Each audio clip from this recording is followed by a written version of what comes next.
Drama की starting में हम एक लड़की को देखते हैं जो बैठी होती है। यही इस ड्रामा की फीमेल लीड होती है जिसका नाम लिंग होता है और हान को बोलती है, कॉन्ग्रेचुलेशन, फू फैमिली में एक और न्यू मेंबर आने वाला है क्योंकि तुम प्रेग्नेंट हो। हान बोलता है कि मिस्टर वांग, आप इस लड़की को हमारे घर की डॉटर इन लॉ बनाना चाहते हैं। देखिए किस तरह हमें धमकाने की कोशिश कर रही है, लेकिन मैं बता दूं मैं डरने वाला नहीं हूँ। मिस्टर वांग बोलते हैं ये बस मजाक कर रही है, इसकी बातों को सीरियस मत लो। लेकिन लिंग बोलती है मैं मजाक नहीं कर रही हूँ, यह सच है, पर मैं इसमें तुम्हारी हेल्प कर सकती हूँ। मन में ही सोच रही थी कि मुझे मास्टर ने बोला है फू फैमिली में मैनेज करने के लिए, और फू फैमिली में मुझे मिस्टर फू से मैरिज करना है, यही चीज का मैं फायदा उठा सकती हूँ।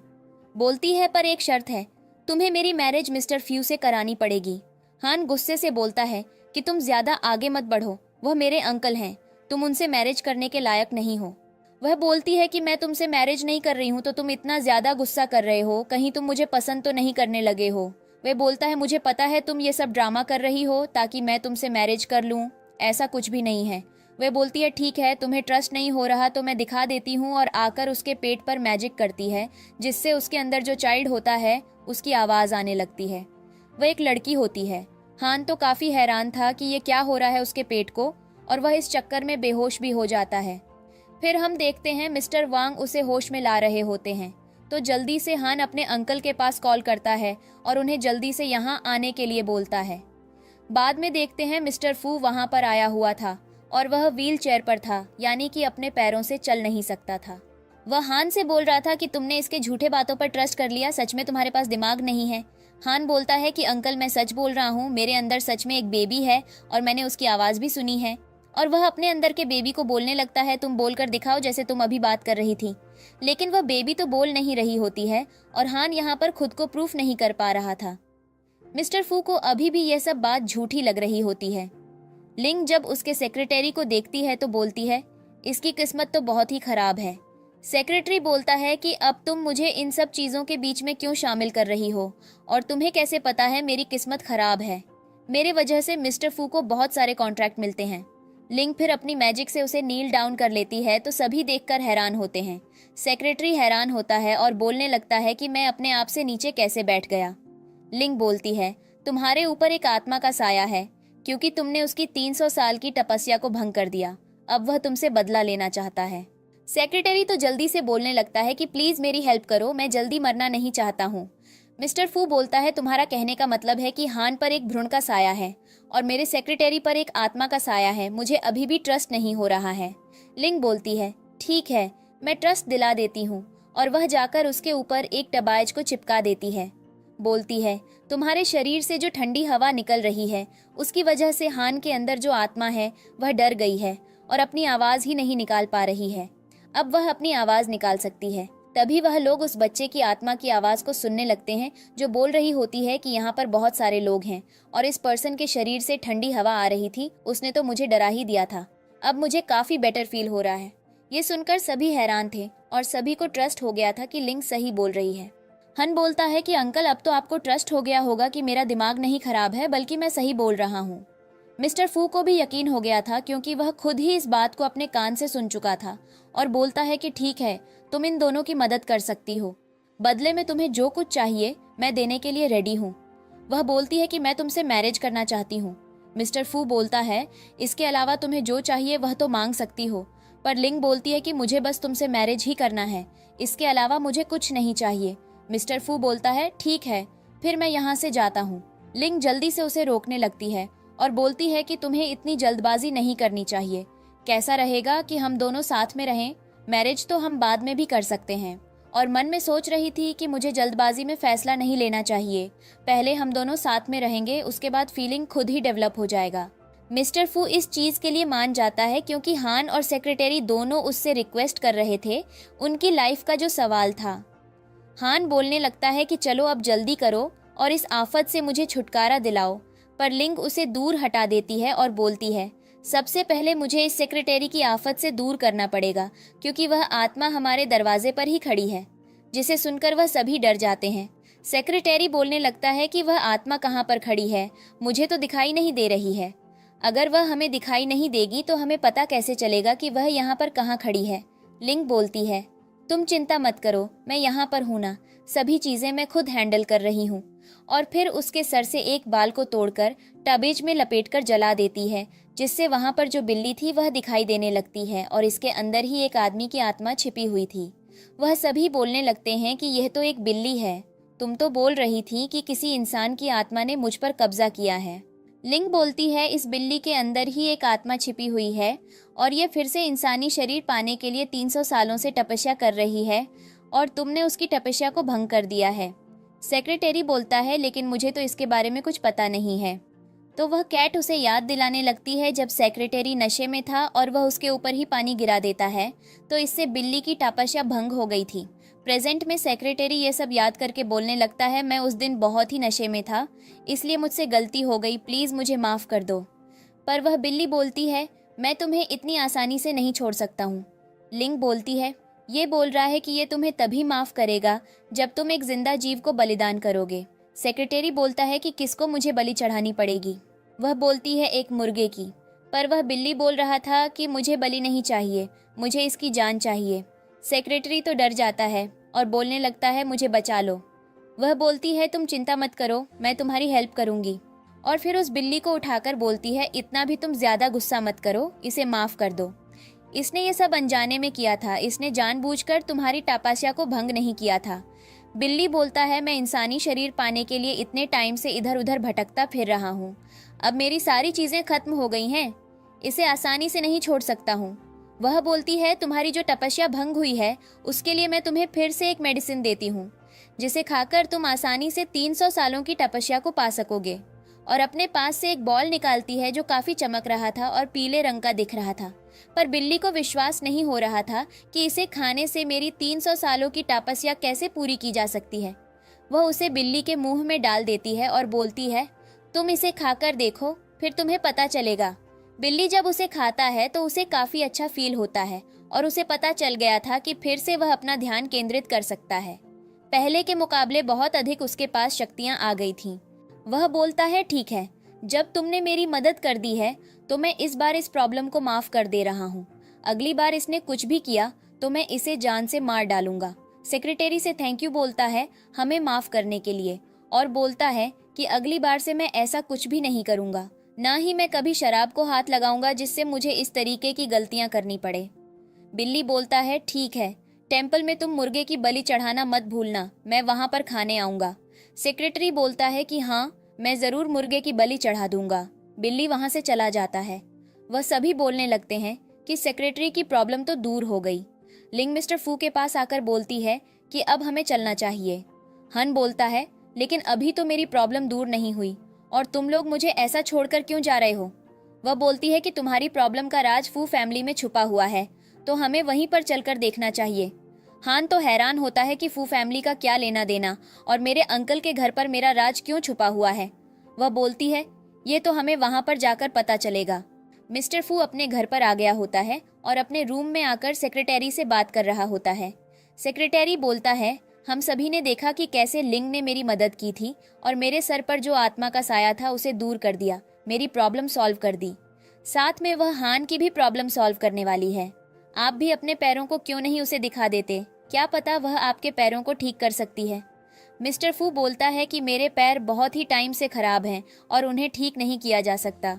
ऐसे में मैं कोई जल्दबाजी नहीं करना चाहता हूँ। पहले उसे हान की प्रॉब्लम ठीक करने दो, बाद में मैं अपना प्रॉब्लम उसे बताऊंगा। फिर वह अपने ड्रेस को चेंज करने लगता है। तभी वहां पर लिंग आ जाती है, जिसे देखकर वह बोलता है कि तुम यहाँ पर कैसे। लिंग तो उसको देखकर बुरी तरह से देखती है कि कितना सुंदर है, क्या मैं इसे टच कर सकती हूँ। वह बोलता है कि तुम्हें अपनी मैनर का ध्यान रखना चाहिए। वह बोलती है, मैं तो तुम्हारे पैरों की बात कर रही थी, मुझे एक बार देखने दो, क्या पता मैं इन्हें ठीक कर सकूं। और फिर उसके पैरों को चेक करती है तो उस पर एक निशान बना हुआ था जो कि एक कर्स का निशान था। वह बोलती है, तुम्हारे ऊपर डेथ एनर्जी का साया बना हुआ है और वह एनर्जी तुम्हारे पैरों में समा चुकी है, इसलिए तुम अपने पैरों पर खड़ा नहीं हो पा रहे हो। तुम्हारी डेथ तो पहले ही हो जाती अगर तुम्हारे दिल के नीचे एक निशान ना बना होता। वही निशान डेथ एनर्जी को कंट्रोल कर रहा है और उस वजह से तुम अभी तक जिंदा हो। मिस्टर फू सोचने लगता है कि इसे इन सब चीजों के बारे में कैसे पता है। इन सब चीजों के बारे में मेरी मॉम ने भी पता करवाया था और वह बिल्कुल इसके बातों से मिलती जुलती है। लेकिन उसके लिए मेरी मॉम ने बहुत ही मेहनत की थी और वह पहाड़ों पर जाकर वहाँ के यंग मास्टर से मिली थी। तब जाकर उन्हें मेरी स्थिति के बारे में पता चला। इस लड़की ने देखते ही इन सारी बातों को एक झटके में समझ लिया। वह बोलता है कि तुमने यह सब चीज़ों के बारे में इतनी जल्दी कैसे पता लगा लिया? वह बोलती है, क्योंकि मेरे पास पावर है और तुम्हारे निशान को ही देखकर मैं बता सकती हूँ कि तुम्हारे साथ क्या प्रॉब्लम हुई है। वह सोचता है इसका मतलब इसके पास ऑलरेडी से पावर है और पूछता है कि क्या मेरे पैरों को ठीक किया जा सकता है। वह बोलती है, नहीं, तुम्हारे पैरों को बिल्कुल ठीक नहीं किया जा सकता और तुम जल्दी मरने वाले हो। जिसे सुनकर वह हैरान हो जाता है। वह फिर हंसते हुए बोलती है, मैं बस मजाक कर रही थी। तुम्हारे पैरों को ठीक किया जा सकता है, लेकिन इसमें तुम्हारी जान का खतरा है, क्योंकि ये डेथ एनर्जी की वजह से तुम अभी तक जिंदा हो और अगर इसे मैं निकालने की कोशिश करूंगी तो इससे तुम्हें बहुत ही प्रॉब्लम होने वाला है। हालांकि मैं एक बार ट्राई कर सकती हूँ, जिससे तुम पूरी तरीके से तो ठीक नहीं हो पाओगे, लेकिन बहुत हद तक तुम ठीक हो सकते हो। तभी बाहर से हान के चिल्लाने की आवाज आती है, तो यह जल्दी से बाहर आकर देखते हैं। हान के पेट में दर्द हो रहा होता है, क्योंकि वह बच्चे की आत्मा उसके पेट में परेशानी पैदा कर रही थी। लिंग बोलती है कि यह आत्मा बहुत ही गुस्सैल है, तुमसे बदला ले रही है। हमें जल्द से जल्द इसका सोल्यूशन ढूंढना पड़ेगा। मिस्टर फू बोलता है, इसका क्या सोल्यूशन करना पड़ेगा? वह अपने मैजिक से कुछ हद तक हान की प्रॉब्लम को ठीक कर देती है और बोलती है कि अगर हान के बॉडी से इस बच्चे की आत्मा को पूरी तरीके से निकालना है तो यह काम उसकी मॉम ही कर सकती है। हमें उसकी मॉम का पता लगाना पड़ेगा। मिस्टर फू बोलता है, फिर हम इसकी मॉम को कहाँ ढूंढें? वह बोलती है, इसकी मॉम इसी घर में है। पर मिस्टर फू साफ इनकार कर देता है कि इस घर में हम दोनों के अलावा और एक पुरानी मेड के अलावा कोई भी नहीं रहती है। लिंग बोलती है, अगर ऐसा है तो फिर हान के बॉडी में यह आत्मा प्रवेश कैसे की? जरूर इसे किसी ने पानी में या फिर किसी चीज में मिलाकर उस बच्चे के बॉडी को जलाकर उसकी राख मिलाकर इसे पिलाया गया है, तभी वह आत्मा बच्चे की इसके ऊपर कंट्रोल कर पा रही है।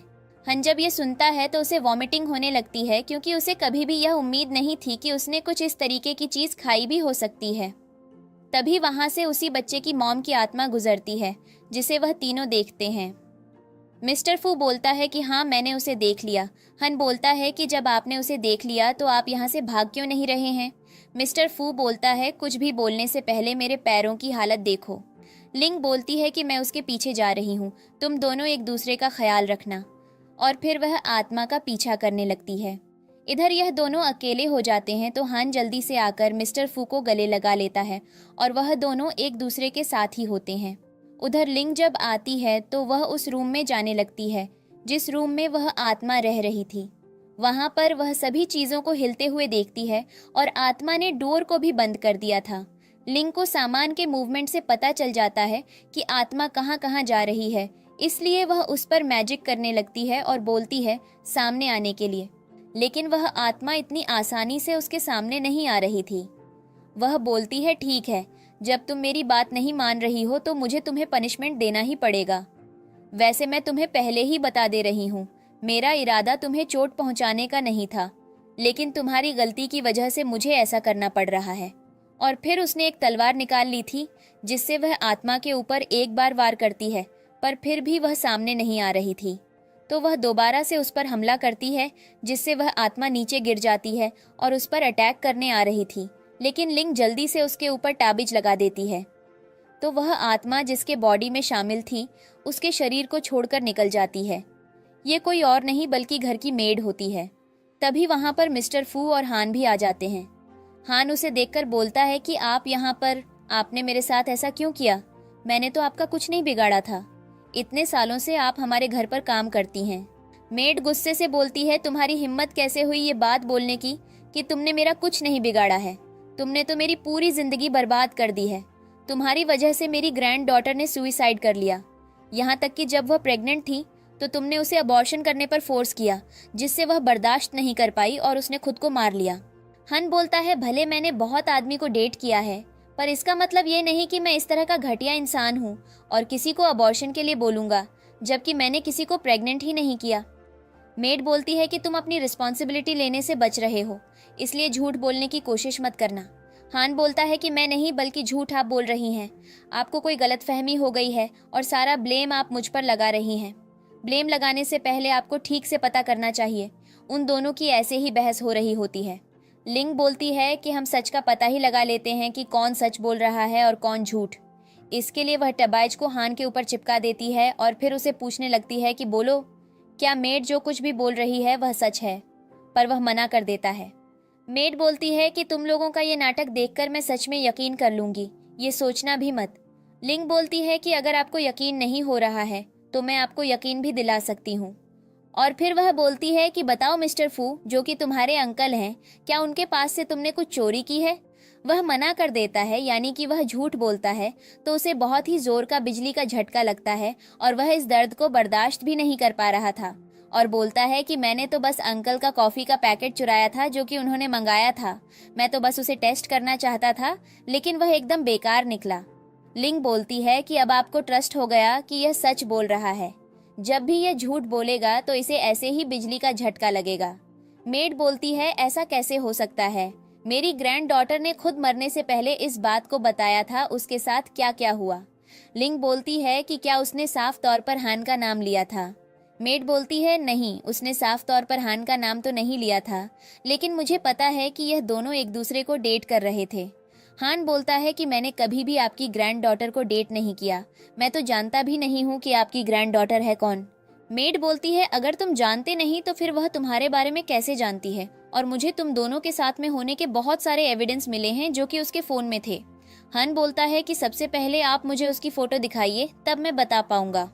मेड उसे फोटो दिखाती है जिसे देखकर वह पहचान जाता है और बोलता है कि हाँ, हम दोनों पहले डेट करते थे, लेकिन उसने मुझे चीट किया और धोखा दिया, इसलिए मैंने उसे छोड़ दिया था।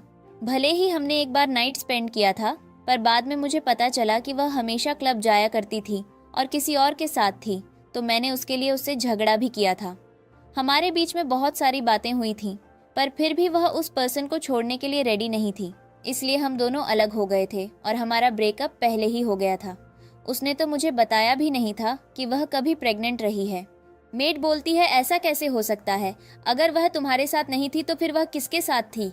लिंग बताती है कि आपकी डॉटर किसी और से प्यार करती थी और हान उससे बहुत पहले ही अलग हो चुके थे, तो उसके मरने में हान का कोई भी हाथ नहीं है। तभी हान बोलता है कि हाँ, मैंने पता कराया था कि वह किसके साथ थी, तो मुझे पता चला वह सॉन्ग के साथ रहा करती थी और वह दोनों काफी टाइम से साथ में थे। हो सकता है कि वह सॉन्ग के बेबी से प्रेग्नेंट हो, लेकिन उसकी तो मैरिज हो गई है, तो उसने उसे एक्सेप्ट न किया हो और उसने सुसाइड कर लिया। मेड को ध्यान में आता है कि जिस दिन उसकी ग्रैंड डॉटर ने खुद को मारा था, उसी दिन सॉन्ग की भी मैरिज हुई थी और उन्हें पूरा कंफर्म हो जाता है कि इसके पीछे सॉन्ग का हाथ है, ना कि हान का, क्योंकि उन दोनों का ब्रेकअप तो बहुत पहले ही हो गया था। वह बहुत ही गुस्से में आ जाती है और बोलती है कि मैं सॉन्ग से बदला लेकर रहूंगी। तभी ये सारी बातें वह छोटी बच्ची सुन रही होती है जो कि हन के पेट में होती है और बोलती है कि ग्रैंड मदर, मुझे बहुत ही दर्द हो रहा है, मैं इस दुनिया में आना चाहती हूँ, आप लोगों ने मुझे क्यों मारा? ग्रैंड मदर बोलती है कि मैं भी तुमसे बहुत ही प्यार करती हूँ, मुझे इन सब चीज़ों के बारे में कुछ भी नहीं पता था। लिंग बोलती है कि आप चिंता मत कीजिए, आपकी डॉटर ऑलरेडी रीबर्थ ले चुकी है, लेकिन आपकी ग्रैंड डॉटर की जब डेथ हुई तो वह बहुत ही गुस्से में थी, इसलिए उसकी आत्मा अभी भी इस दुनिया में रह चुकी है और अगर ज्यादा दिनों तक वह हान के पेट में रही तो इससे उसकी आत्मा नष्ट हो सकती है और वह दोबारा जन्म नहीं ले पाएगी। मेड जल्दी से उसे रिक्वेस्ट करने लगती है कि प्लीज तुम कुछ करो, तुम बहुत ही पावरफुल इंसान हो, हमारी मदद कर सकती हो। मैं नहीं चाहती कि मेरी ग्रैंड डॉटर हमेशा के लिए यहीं पर कैद होकर रह जाए। लिंग बोलती है आप चिंता मत कीजिए, मेरे पास हर प्रॉब्लम का सॉल्यूशन है, पर इसमें मुझे मिस्टर फू की परमिशन चाहिए होगी। मिस्टर फू बोलता है कि मुझसे क्या परमिशन चाहिए? वह बोलती है तुम्हारे शरीर में जो बैड एनर्जी है वही इस आत्मा को हन के शरीर से निकालने में काम कर सकती है, तो तुम्हें अपनी डेथ एनर्जी मुझे देनी पड़ेगी, इससे तुम्हारा भी फायदा होगा, तुम चलने में सक्षम हो पाओगे।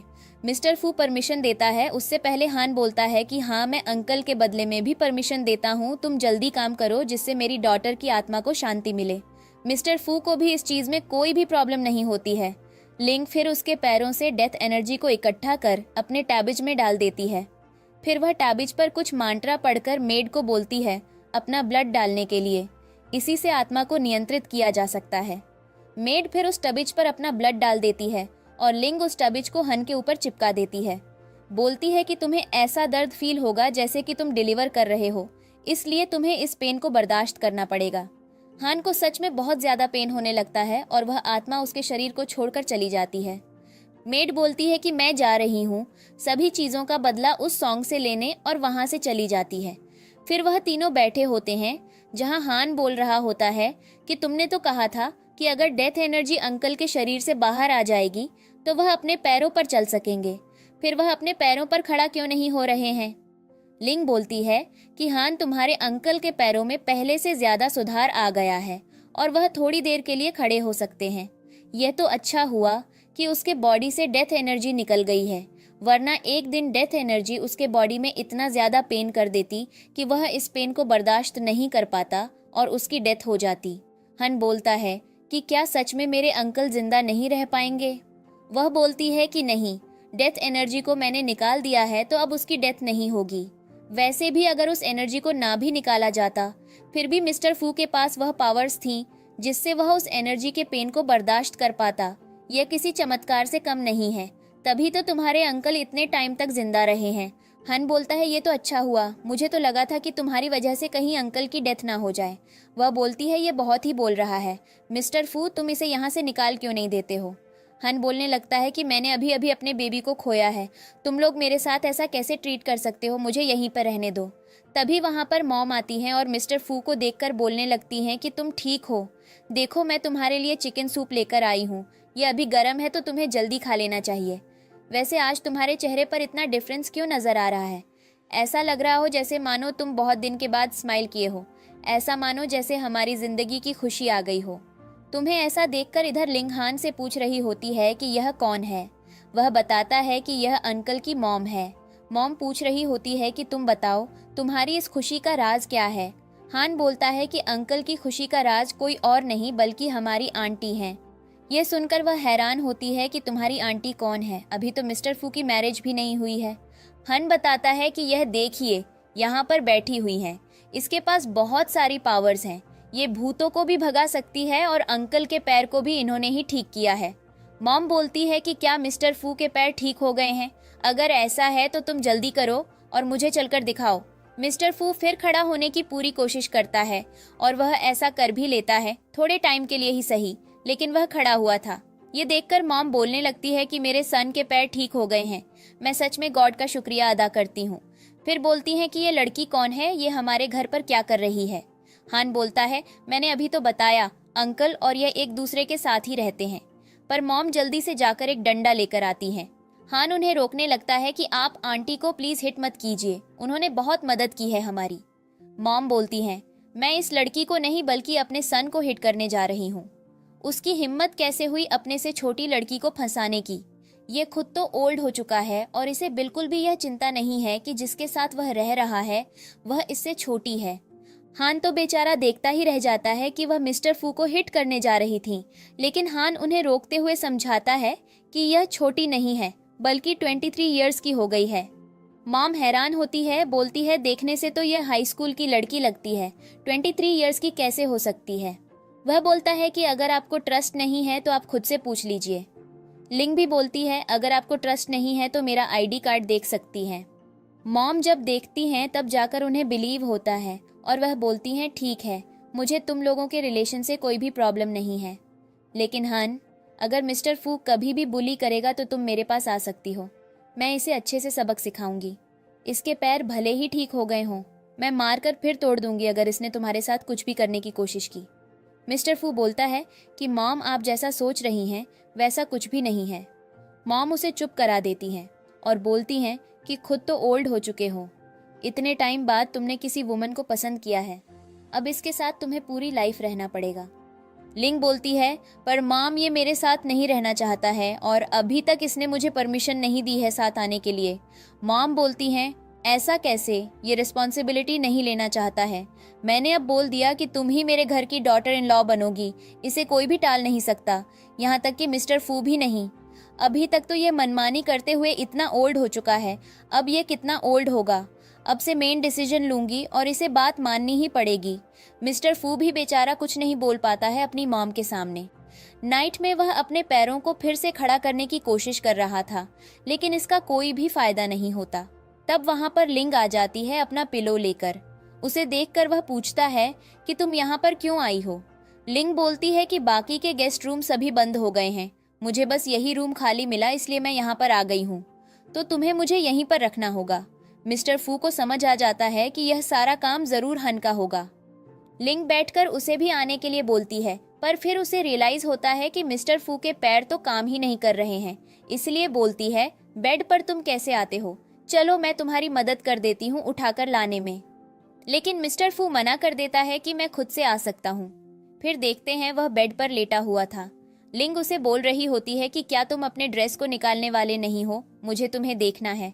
पर मिस्टर फू उसे रोक देता है और बोलता है नहीं, मुझे यह सब करने की जरूरत नहीं है, मैं ऐसे ही ठीक हूँ। वह बोलती है मेरे मास्टर ने कहा था कि मेरा प्यार का सितारा तुम्हारे साथ जुड़ने वाला है, इसलिए मैं तुम्हारे पास आई हूँ। हालांकि मुझे पता है कि तुम बहुत ही कम बोलते हो, लेकिन फिर भी हम साथ में आ सकते हैं। मैं ज्यादा बोलती हूँ और तुम कम, हम दोनों एक दूसरे के लिए परफेक्ट हैं। मिस्टर फू बोलता है फिर तुम ज्यादा क्यों बोलती हो, कहीं तुम मुझे अपना शिकार तो नहीं समझती। वह बोलती है कि नहीं, तुम मेरे शिकार नहीं हो बल्कि मेरे होने वाले हस्बैंड हो। और वह उसे प्यार से किस करती है। मिस्टर फू हैरान हो जाता है और उसे कंबल में लपेटे हुए सोने के लिए बोलता है। वह उदास हो जाती है तो मिस्टर फू उसकी तरफ देखता है। वह बोलती है मुझे पता है तुम्हारे लिए यह पॉसिबल नहीं है, पर तुम चिंता मत करो, मैं तुम्हें जरूर ठीक कर दूंगी। मिस्टर फू बोलता है कि अगर तुम एक शब्द और बोलोगी तो मैं तुम्हें इस रूम से ही बाहर निकाल दूंगा। लिंग फिर चुप हो जाती है और सोचने लगती है कि मुझे ऐसा क्या करना चाहिए जिससे मिस्टर फू जल्दी से ठीक हो सकता है।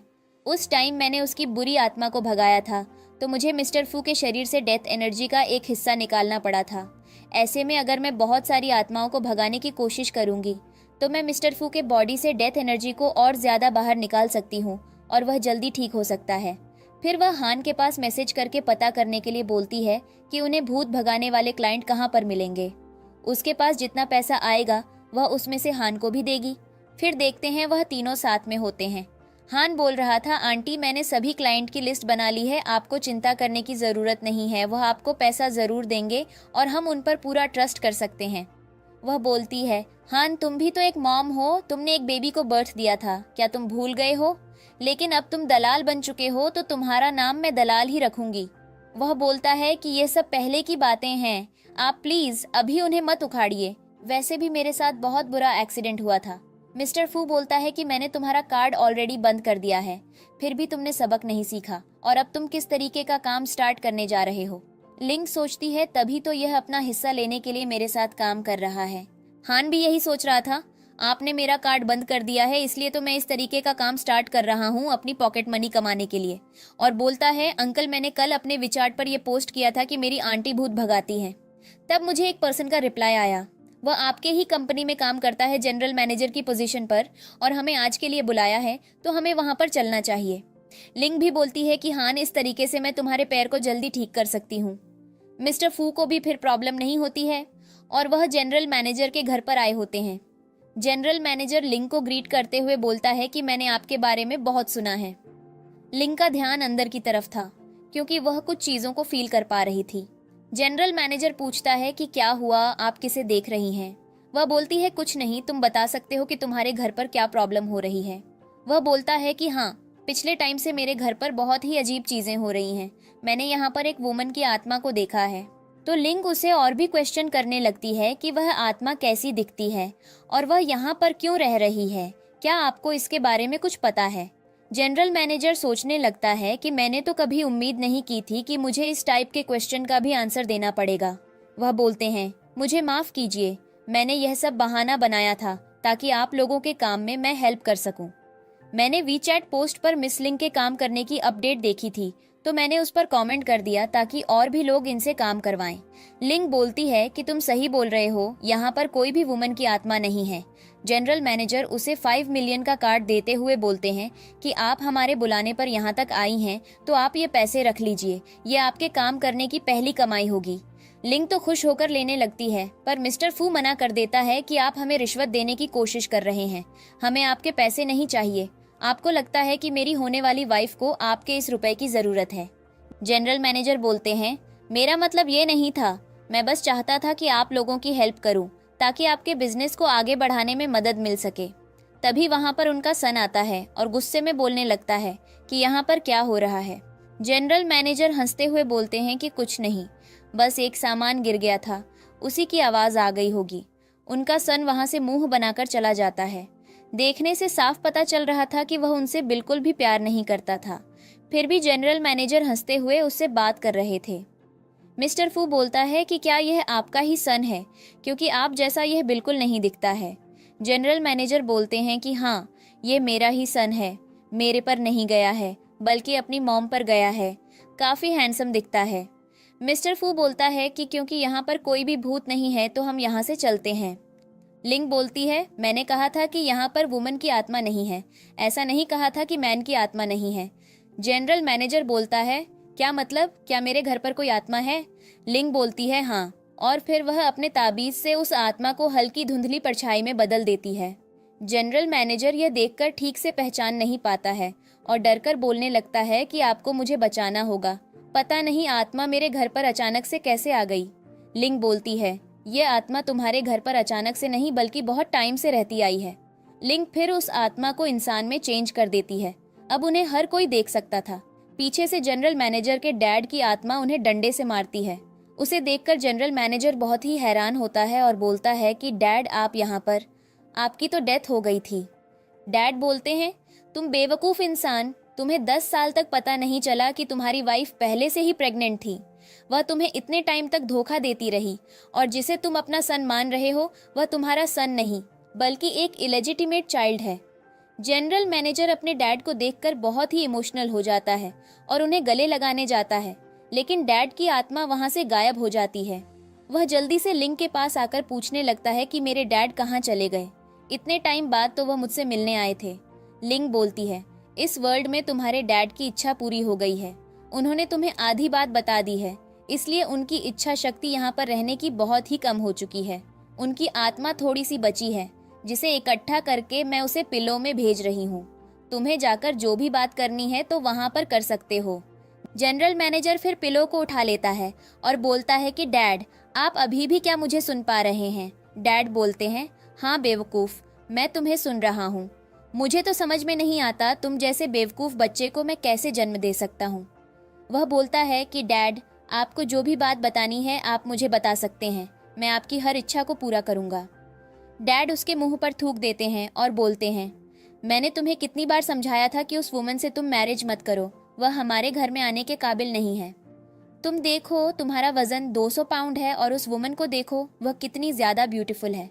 तुम जैसे इंसान के पास वह भला क्यों रहेगी? वह बस तुम्हारा पैसा चाहती है। तुम जिसे अपना सन बोल रहे हो वह तुम्हारा सन है भी नहीं बल्कि वह किसी और मैन के साथ रिलेशन बनाए रखी है, उसी का वह सन है। तुम्हें यह बात अभी तक पता नहीं चली।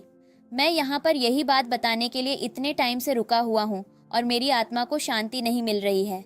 जनरल मैनेजर को ट्रस्ट नहीं होता है क्योंकि वह अपनी फैमिली के साथ बहुत टाइम से था और प्यार भी करता था। वह बोलता है कि डैड ओल्ड हो गए हैं इसलिए आपका दिमाग खराब हो गया है। डैड बोलते हैं, कमीने इंसान, तुम्हें मेरी बातों पर भरोसा नहीं हो रहा है। तुम्हें पता है आज वह जिस इंसान से मिलने गई है वह कोई उसकी फ्रेंड नहीं बल्कि उसका बॉयफ्रेंड है और वह दोनों साथ में मजे कर रहे हैं। साथ में तुम्हारा बेटा भी उन दोनों से मिला हुआ है। उसे अच्छे से पता है कि तुम उसके फादर नहीं हो। वह लोग बस तुम्हारे मरने का इंतजार कर रहे हैं, उसके बाद सारी प्रॉपर्टी उन लोगों के हाथों में आ जाएगी। जनरल मैनेजर बोलता है कि मुझे अभी भी इस बात पर ट्रस्ट नहीं हो रहा है। डैड बोलते हैं, जाकर देखते क्यों नहीं? अभी वह वीडियो कॉल पर उन दोनों से बात कर रहा है, तुम जाकर उन्हें सुन सकते हो, फिर तुम्हें ट्रस्ट आ जाएगा। लिंग भी बोलती है कि तुम्हें जाकर सुनना चाहिए जिससे तुम्हें क्लैरिटी मिल जाएगी, वरना जिंदगी भर तुम इसी डाउट में जीते रह जाओगे। जनरल मैनेजर फिर वहां पर जाने की सोचता है। इधर उसके बेटे को देखते हैं जो कि उन दोनों से बात कर रहा था। यही उसके रियल मॉम डैड होते हैं और वह बोलता है कि आप दोनों साथ में एंजॉय कीजिए, उस मोटे के बारे में चिंता करने की जरूरत नहीं है। मैं तो बस वेट कर रहा हूँ कि कब वह मर जाए और उसकी सारी चीजें हमारी हो जाएं। फिर हम सभी आराम से साथ में रहेंगे। यह सब जनरल मैनेजर भी अपने कानों से सुन लेता है और वह काफी गुस्से में आ जाता है। बोलता है, तुम सच में शैतान इंसान हो, मुझे मारना चाहते हो। उसे देखकर उसका बेटा पूरा शरीर में कांप जाता है और बोलता है कि डैड आप यहाँ पर कैसे? वह बोलते हैं, अगर मैं यहाँ पर आता नहीं तो तुम सबकी सच्चाई कैसे देख पाता? फिर फोन लेकर अपनी वाइफ को भी बोलते हैं तुमने मुझे इतने टाइम से धोखा दिया और तुम किसी और के साथ मजे करती रही। अब तुम दोनों का बुरा टाइम आ गया है। उनका सन उनसे माफी मांगने लगता है कि इसमें मेरी कोई भी गलती नहीं है, पर वह बोलते हैं, तुम यहाँ पर बैठकर मेरे मरने का इंतजार कर रहे थे और बोल रहे हो कि तुम निर्दोष हो। तुम जैसे घटिया इंसान को मैं अपने घर में नहीं रख सकता हूँ। अब से जो मेरी चीज है वह तुम लोगों को नहीं मिलेगी। उनका सन रिक्वेस्ट करने लगता है, लेकिन जनरल मैनेजर के ऊपर कोई भी फर्क नहीं पड़ रहा था, क्योंकि वह ऑलरेडी सबकी सच्चाई जान चुका था। बाद में देखते हैं वह उदास बैठे होते हैं। वहां पर उनका हेल्पर आता है और बोलता है कि उन तीनों को कचरा बीनने के लिए भेज दिया गया है। हम ध्यान रखेंगे कि दोबारा वह इस सिटी में वापस न आ सकें और उनकी स्थिति सुधर न सके। जनरल मैनेजर बहुत ही उदास होते हैं और उसे जाने के लिए बोलते हैं। अपने डैड से बात करने लगते हैं कि उन लोगों से मैंने इतना ज्यादा प्यार किया था, लेकिन आखिर उन्होंने मुझे धोखा क्यों दिया। डैड बोलते हैं, मैंने तो तुम्हें पहले ही बोला था और अब तुम धोखा खाकर रो रहे हो, वह भी उनके लिए। तुम्हें तो खुशी मनानी चाहिए कि तुम बच चुके हो। जल्दी करो और मिस्टर फू और मिस लिंग को थैंक यू बोलो। उनकी वजह से आज तुम बच गए हो, वरना वह तीनों तुम्हारे पैसों पर जिंदगी भर ऐश करते। वह जल्दी से उन दोनों के पास आता है और बोलता है कि आप लोगों की वजह से मैं अपने डैड से मिल पाया हूँ और उन सभी का असली रंग देख पाया हूँ, इसलिए आपको मैं थैंक यू के तौर पर 8 मिलियन पैसे दे रहा हूँ। मिस्टर फू उसे ले लेने के लिए बोलता है, क्योंकि वह उसकी मेहनत की कमाई होती है। लिंग तो जल्दी से ले लेती है। डैड बोलते हैं, मुझे अब शांति चाहिए, तुम ही मेरी मदद कर सकती हो, मुझे दोबारा जन्म लेने के लिए भेज दो। पर जनरल मैनेजर आकर अपने डैड को पकड़कर रोने लगता है कि आप मुझे छोड़कर मत जाइए। डैड बोलते हैं कि बेवकूफ, मैं बस यहाँ पर तुम्हें सही रास्ता दिखाने आया था और तुम्हारी आंखें खोलने आया था। क्या तुम चाहते हो कि मैं अपने घर को भूतिया घर बना दूं? मुझे यहाँ से जाना ही होगा। तुम ध्यान रखना कि दोबारा तुम्हें कोई धोखा न दे और मेरी तुम्हारी चिंता न करनी पड़े। लिंग बोलती है कि जब मुझे पैसे मिल गए हैं तो फिर मैं आपकी आत्मा को शांति दे देती हूँ, और वह वहां से आत्मा को भेज देती है। जनरल मैनेजर तो रोने लगता है। नाइट में घर आकर लिंग अपने मास्टर को कॉल करती है और बोलती है कि मास्टर मैं हूँ, क्या आपने मुझे पहचाना? मास्टर गुस्से में बोलते हैं कि तुमने घड़ी की ओर देखा है, अभी कितना रात हो गया है। मैं अब ओल्ड हो चुका हूँ तो मुझे अच्छी नींद की जरूरत है। यूं रात को तुम मुझे परेशान क्यों कर रही हो? अगर तुम ऐसे ही दोबारा रात को मुझे कॉल करती रही तो तुम भूल जाना कि मैं तुम्हें किसी भी प्रकार की मेडिसिन बनाकर दूंगा। वह बोलती है, मास्टर मुझे आपसे जरूरी कुछ बात करनी है। आपने बोला था कि मिस्टर फू मेरे लिए परफेक्ट है और उसके साथ मैरिज करने पर मेरा दोष हट सकता है, लेकिन मैंने जब उसे पूछा कि वह मुझे पसंद करता है तो वह हमेशा मुझे घूरता रहता है और मुझे इग्नोर भी कर देता है। मुझे नहीं लगता कि वह मुझे पसंद करता है। मास्टर बोलते हैं कि क्या तुम अभी तक उसे अपने प्यार में नहीं डाल पाई? वह बोलती है, मैं जब भी उससे इस बारे में बात करती हूँ वह मुझे मना कर देता है। शायद उसे ऐसा लगता है कि वह कुछ कर नहीं पाएगा तो मुझे खुश नहीं रख सकता है। जरूर इस वजह से वह मुझे अपने साथ नहीं रखना चाहता। क्या मुझे उसे पसंद करना छोड़ देना चाहिए? यह सब मिस्टर फू भी सुन रहा था और गुस्से से चिल्लाता है तो लिंग डर जाती है उसे देखकर और बोलती है, मास्टर हम दोनों जब बात कर रहे थे तो पकड़े गए हैं और मुझे क्या करना चाहिए? मास्टर बोलते हैं, ये तो और अच्छी बात है। जब वह सब कुछ सुन चुका है तो तुम दोनों के बीच में क्लैरिटी हो सकती है। वैसे भी इतनी रात हो गई है तो मैं अब रखता हूँ, क्योंकि मुझे सोने जाना है। मेरी नींद को डिस्टर्ब मत करो और अपनी बात को आगे बढ़ाओ।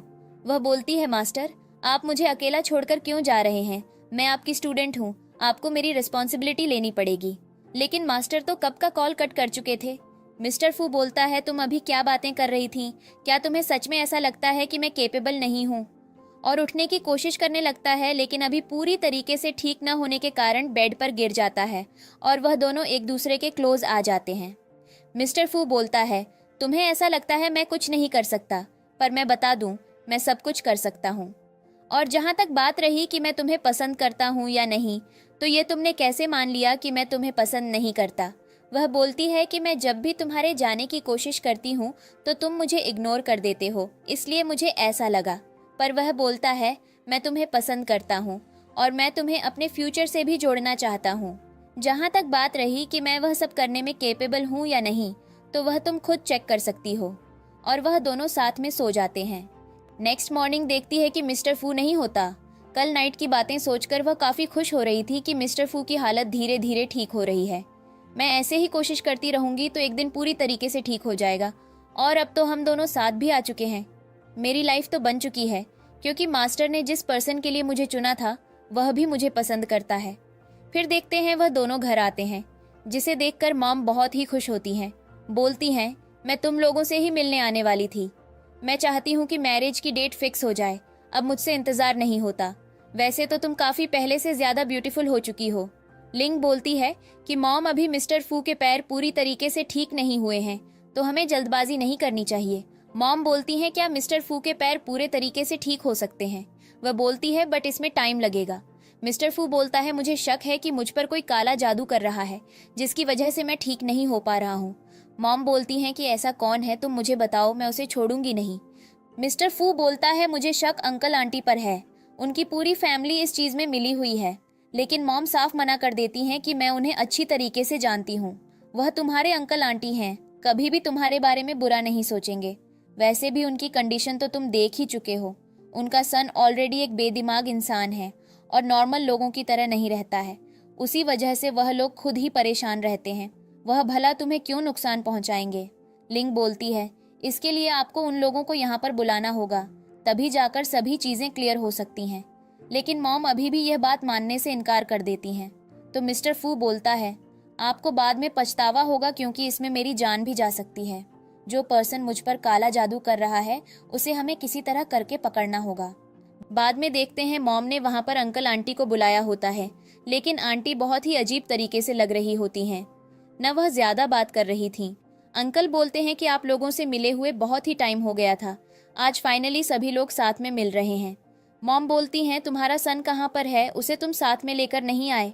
अंकल बोलते हैं कि उसने कहा था कि वह कुछ दिनों के लिए बाहर जा रहा है, इसलिए अभी वह वापस नहीं आया है, तो हम उसे साथ में लेकर नहीं आ पाए। मॉम बोलती हैं, तुम्हारी वाइफ और तुम्हारे सन की कंडीशन ठीक नहीं रहती है, तुम्हें जाकर एक बार उन्हें चेक करा लेना चाहिए। अंकल बोलते हैं कि इसकी कोई ज़रूरत नहीं है, अब ये लोग नॉर्मल हो चुके हैं। और फिर लिंग को देखकर बोलते हैं कि क्या तुम मिस्टर फू की होने वाली वाइफ हो? वह हाँ बोलती है और बोलती है, आंटी इतना शांत क्यों लग रही है? अंकल बोलते हैं कि इसका स्वभाव ही ऐसा है। वैसे मैंने तुम्हारे बारे में बहुत सुना था, तुम्हारे मास्टर तो बहुत ही पावरफुल हैं, मैं भी उनसे मिलना चाहता हूँ। लिंग बोलती है, आपकी वाइफ भी बहुत ही पावरफुल हैं, उनके पास पावर्स की कमी नहीं है। तो आंटी बोलती है, तुम क्या बकवास कर रही हो, मेरे पास कहाँ से पावर आ गई, मैं एक शांत रहने वाली व्यक्ति हूँ। लिंग तो सोच रही होती है कि कितना सीधा साधा बनने की कोशिश कर रही है, लेकिन मैं इसकी पोल खोल कर रहूंगी। बाद में देखते हैं वहां पर एक डेड बॉडी को मंगाती है। सभी लोग पूछ रहे होते हैं कि आखिर यह बॉडी किसकी है, और उन्हें काफी चिंता हो रही थी। लिंग बोलती है, आप खुद क्यों नहीं देख लेते हैं कि यह किसकी बॉडी है? अंकल फिर उस बॉडी से कवर हटाते हैं तो वहां पर उनका सन होता है, जिसे देखकर अंकल आंटी काफी हैरान हो गए थे और रोने लगे थे कि आखिर उनके सन की डेथ कैसे हुई। अंकल तो गुस्सा करने लगते हैं लिंग पर कि ये सारा तुम्हारा ही किया धरा है, तुमने आखिर मेरे सन के साथ क्या किया है? वह बोलती है, मैंने आपके सन को नहीं मारा है, वह तो ऑलरेडी मरा हुआ था। लेकिन आंटी गुस्से में बोलती हैं कि वह मरा नहीं था, वह जिंदा था। तुम्हारी हिम्मत कैसे हुई ये बात बोलने की कि वह मरा हुआ था? लिंग बोलती है, आपने उसे जिंदा किया था अपनी पावर्स को यूज करके, लेकिन आप भूल गई हैं कि एक मरा हुआ इंसान कभी भी जिंदा इंसान नहीं बन सकता। अगर आप उसे जिंदा करने की कोशिश करेंगी तो उसका अंजाम बहुत ही भयानक होगा, तो आप पूरी तरह से एक बेकार चीज में बदल जाएंगे। वही आपके सन के साथ भी हो गया था। दूसरों को आप जहर पहुंचाकर खुद के बच्चे को कैसे जिंदा रख सकती हैं, जो कि बिल्कुल नॉर्मल वर्ल्ड में सूटेबल नहीं है। आंटी बोलती हैं, तुम क्या बकवास कर रही हो, मुझे कुछ भी नहीं पता है। लिंग बोलती है, ठीक है, और फिर वहां पर सामान मंगवाती है जो कि उनके रूम में ही पाया गया था। और यहाँ पर एक ताबीज होता है जो कि मुर्दा लोगों को जिंदा रखने में मदद करता है। साथ में बहुत सारी किताबें होती हैं और इन सभी में सिर्फ काला जादू के बारे में ही बताया गया था। और ये काला जादू कोई नॉर्मल नहीं बल्कि बहुत ही खतरनाक जादू था, उसमें जो मेंशन किया गया था। अंकल पूछने लगते हैं कि यह सब क्या है और तुम्हारे रूम में क्या कर रहा था, और हमारे सन की डेथ कब हो गई, वह तो जिंदा था। आंटी बोलती हैं, तुम इसकी बातों में आ रहे हो, ये झूठ बोल रही है और मुझ पर ब्लेम लगा रही है, हमारे सन को मारकर उल्टा हमें फंसाना चाहती है। लिंग बोलती है, आप अपने सन को जिंदा रखने के लिए मिस्टर फू की बलि चढ़ाना चाहती थीं, क्या यह बात झूठ है? आपने सबसे पहले काला जादू सीखा और उसके बाद काला जादू की मदद से डेथ एनर्जी को उसके अंदर डाल दिया ताकि धीरे धीरे करके वह एनर्जी उसे खत्म कर दे। ये बात मुझे बहुत ही बाद में पता चली, जब मैंने सारी आत्माओं को मार डाला था। फिर भी मिस्टर फू ठीक नहीं हुआ, लेकिन फिर भी आंटी ये सब एक्सेप्ट करने के लिए रेडी नहीं होती हैं। मॉम भी बोलती हैं कि आखिर तुम क्या करना चाहती थी, तुम बता क्यों नहीं रही हो? हम सब एक फैमिली थे, तुम हम लोगों के साथ बुरा कैसे कर सकती हो?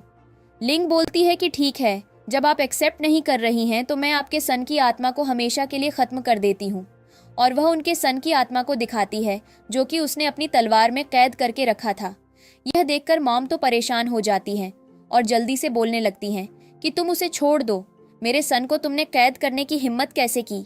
तुम्हें पता है मैंने उसे कितनी मेहनत से अपना खून देकर पाला है। लेकिन लिंग उन पर अटैक करती है, जिससे उनके मुंह से ब्लड आने लगता है और बोलती है, आपने अपने सन को बहुत ही मेहनत से पाला है, जो कि एक मरा हुआ इंसान है और जो जिंदा है और इस जिंदगी में जीना चाहता है। आप उसे मारना चाहती हैं। एक को मारकर आप एक को जिंदा करना चाहती हैं। क्या यह आपको इंसाफ लगता है? आंटी बोलती हैं, हाँ, मैंने ही यह सब किया है क्योंकि मैं अपने सन को जिंदा रखना चाहती थी।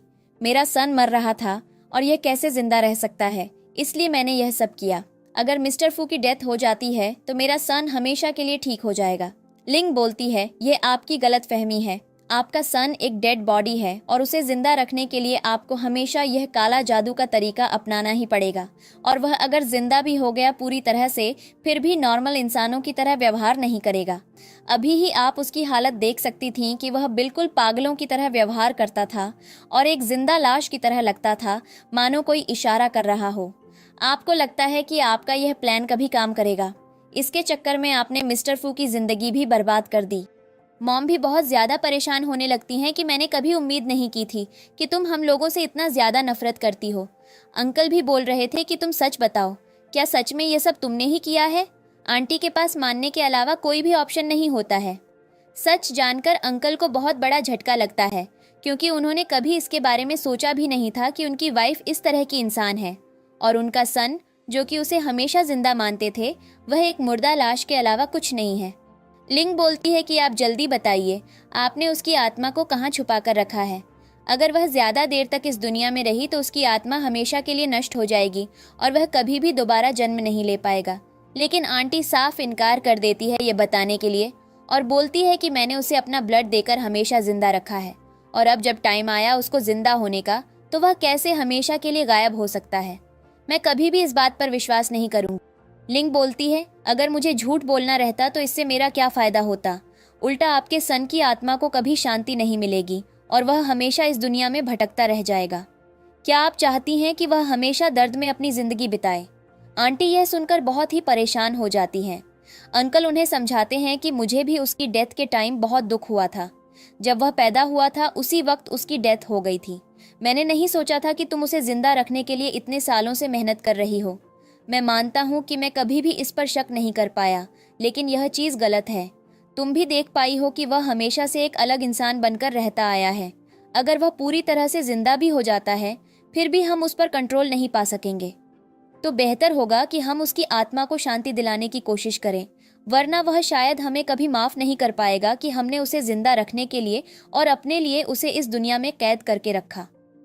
आंटी को यह बात समझ में आ जाती है और वह अपना ताबीज़ निकालकर उसे दे देती हैं, लेकिन फिर मैजिक करके वह ताबीज़ को अपने सन की बॉडी पर रख देती है। आंटी जब जा रही थीं तो लिंग उन्हें रोककर उनके पर्स में से वह पॉइजन वाली मेडिसिन निकाल लेती है और बोलती है कि यही वह पॉइजन है जो कि आपने मिस्टर फ्यू को दिया था। अब ये एंटीडोट आपको मुझे दे देना चाहिए। वह सभी वहाँ से चले जाते हैं। उस एंटीडोट को लिंग मिस्टर फू को खिला देती है, जिससे वह बिल्कुल ठीक हो जाता है और अपने पैरों पर खड़ा हो जाता है।